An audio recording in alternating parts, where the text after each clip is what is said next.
Status and money. I do believe these things are great to acquire in life, and financial stability and even prosperity can be a wonderful thing to have for you as a man and your wife and your family. But these traits will only take you so far. If you can't demonstrate these 3 character traits that I'm about to talk about, then your woman will feel unfulfilled and bored, no matter how rich or famous you are. Women and men both need emotional fulfillment in terms that money can't provide. So let's talk about 3 ways that you can be a high value man even if you're broke. And these also apply just as strongly even if you're incredibly wealthy. Remember, women cheat on their rich husbands all the time, often for a man that can provide one of these 3 factors. So the first factor I'd like to talk about is emotional value. Perhaps the greatest thing any woman is looking for in a romantic partner is that emotional connection, compatibility, and support. So if you're not able to provide those things, and you only have your money, your status, or your looks, then you'll either attract like a very shallow woman with bad intentions, or you will struggle to keep a good woman around and interested in you. So let's talk about how you can provide emotional value both in dating and in a relationship. During the dating stages, it's about showing an interest in her life, what her hopes and dreams are, and what kind of things she is looking for in a relationship. During the relationship, it's about being a emotional support as she navigates her life and you build your life together. Listening is one of the most important skills when it comes to providing emotional value. Augustina, what does a man need to do to demonstrate that he understands the needs and wants of his partner emotionally?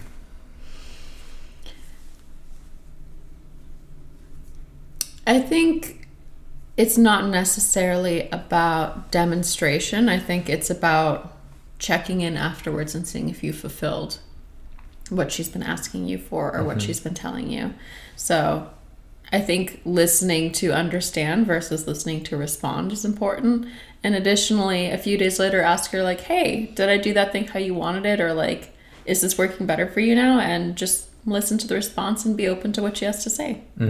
Yeah, so about adapting yourself to her needs and, checking in. It's not about just listening and just going, oh yeah, okay, I get it. It's about actually demonstrating that you did understand, that you're willing to do things to accommodate her. It's true. Actions are more important than words. So just saying like, sure, honey, is great, but following through is what shows that you have that emotional intelligence. Yeah, and we were talking before this video about the concept of emotional heavy lifting. Could you explain a little bit what that is and how a guy can do this in a healthy way? Yeah, for sure. Aside from just listening, it means being a hard worker in the emotional aspect of your relationship too. It's wonderful to be hardworking when it comes to finances, but if you're not going to also put that hard work into the emotional aspect of your relationship, you're not gonna, you sow the fruits of your labors, right? Yeah. So that's just a form of investment. And if a woman sees that you're willing to work hard on the emotional aspect of your relationship, that you're willing to do self-reflection, that you're willing to have those hard conversations, to make changes, to be introspective, to talk to her in a respectful way even when you're upset, that's going to show her that you are a high value man. And that's been something that's been important in our relationship for me, is to treat it like either a certain goal, a career goal, a fitness goal, even like a YouTube goal. It's about being intentional and deliberate and putting in inputs that will deliver a good output for us as a couple. And another thing I wanted to talk about is, being there for her in important moments in her life. Because if you're not there, then she will naturally feel both physically and emotionally distant from you. If you are not there for her when she needs someone to talk to or a shoulder to cry on, then she'll probably look for that somewhere else, right? Eventually. Yeah. It becomes a tricky line to cross when you're a guy who's hardworking, either you're dedicated to your career or some other vocation or duty that you have, but then you also have your partner that you want and need to be there for as well. So do you have any suggestions for how a man can create a healthy balance and set expectations with his partner when it comes to this? Yeah, I think I can take an example from our own relationship. We do little relationship meetings once a week, and that's where we talk about what's working for us at the moment, what's not working for us in the moment, and we set little goals for the week to come to see if we can improve these things and make each other happier. So that's maybe something that as a man who's got like a very full plate, it's an organized way to do that, where it sets concrete goals where you can literally go, maybe you guys even keep a little journal about it and like check on like, have I been doing this more this week, and like see exactly something outlined that's very tangible of what is going to help your relationship. Yeah, I think that's worked for me as well, and I'm sure some of you guys relate to this because I'm a little bit of a computer. So I like things to be very clear, and I feel like if I do X, then we get Y, you know, for example. But I find it important that the time that we do spend together is of high quality. This is why we do, time for date nights, going out for coffees, taking vacations, so that we can create these memories together. So the last thing you want to do is only have limited time and then not spend that time on valuable activities together.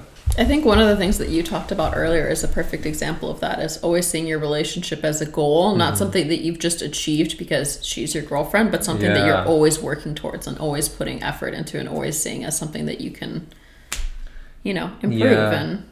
Well, I think a lot of guys see a woman as a prize for other goals rather than a goal of itself. Or like something that also needs to be achieved and refined over time. Like if you're a businessman, you don't make your first $1 million and then go, well, goal achieved, and you neglect it because you realize that it would die. So talking of money, I wanted to talk about small and meaningful gifts. You don't need to shower a woman in Cartier bracelets, designer handbags, or an SUV to win her heart. The most impactful gifts and gestures are not the ones that require the most money, but the most time and thought. Here's a suggestion for you guys out there. What about the love letter? For centuries, it was one of the greatest and most romantic gestures a man could make. But now we communicate via text and social media, we've forgotten about the value and the sentiment of the written word. You can also provide a great deal of emotional value with small but meaningful gifts. So to give you an example from my relationship, Augustina loves chocolate glazed donuts. I do. So I often stop by the donut store to pick her one up as a surprise. And, they literally cost me about $1.50, but the reaction of happiness that she has when I get her one is worth infinitely more. So whatever it is for your girl, you can find that out and start getting it for her. Maybe it's like a certain type of coffee or flowers, but they're probably going to be something very inexpensive. What you need to do is look for the thing that makes her disproportionately happy for how much money it costs. In our case, that happens to be a donut, but it's the gesture that makes it valuable, not the dollar amount. It makes me think that you were thinking about me when you were out and about. Exactly. It makes me feel very loved. The third and final character trait I want to talk about is providing physical value.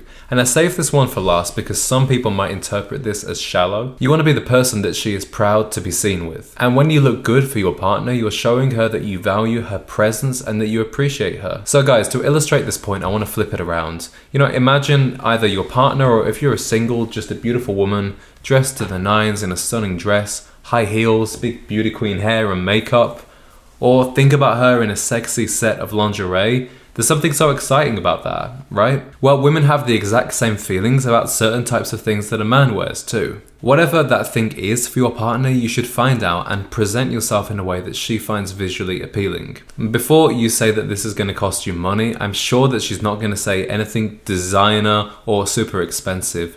At the most, she'll probably say a suit, which is a great investment to make as a man anyway. But clothes aren't the only thing that you can do to improve your physical value as a man. It's important to take care of your grooming and skincare, and to take care of your body with diet and exercise. Not only will she appreciate it if you work out, but it also becomes very important as you get older. So even though I'm 25, I think about this all the time, right? I feel like you owe it to yourself when you're older, to your wife and your future children, to do everything that you can so that you stay in good health and you don't get sick, and that you're still going to be around to enjoy your lives together for as long as possible. Yeah. So before we finish this video, do you have any good suggestions for guys on how they can provide physical value in the relationship, more on the intimate side, and how they can be good partners in that respect?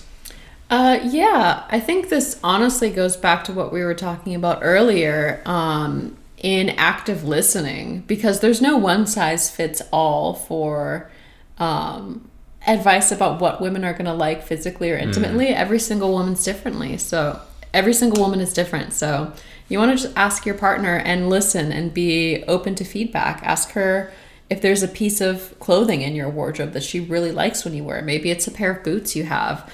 Or maybe it isn't even a specific clothing item. Like, it drives me wild when you roll up your sleeves. Like, I love that. So maybe you start rolling up your sleeves around her more. Maybe you wear a certain wristwatch of yours or something like that. Additionally, you can take that on over to the bedroom. Ask her what she likes and strive to get even better at that. Like, she probably likes what you're doing now, but what if she could like it even more? See that as a goal that's as never a challenge. quite exactly. And then one thing I will mention that I think is a little bit different for men and women is that for women, foreplay starts even before the bedroom. So when you take her out to dinner, are you complimenting her? Are you noticing that she did something different with her appearance? Are you making her feel like a goddess? So getting her head in that space ahead of even taking her into the bedroom is what's going to make her a lot happier. Yeah, and also small elements of like non-sexual physical touch, like, you know, holding hands or having your hand on her leg, something like that. It's going to make her feel more connected to you before you end up going to the bedroom, and it's not then like a sudden change in mood. You know, it's more of a gradual progression. I think so. I mean, I think that's also why the emotional value is so important too, because that's what's going to fuel your connection, is having that really good emotional foundation that's so exciting. Absolutely, yeah. Gentlemen, I hope this has been a useful video and a refreshing antidote to a lot of the stuff you see online. Some YouTubers want you to think that unless you're a millionaire, no woman will want to touch you, and that couldn't be further from the truth. You don't need money to find a good woman, and if you follow the steps in this video, then I think you will make any woman feel fulfilled and important regardless of your salary. I would love to know what you think of these suggestions in the comments, and I look forward to catching up with you guys in the next video. And thank you for joining us once again. Yeah, of course.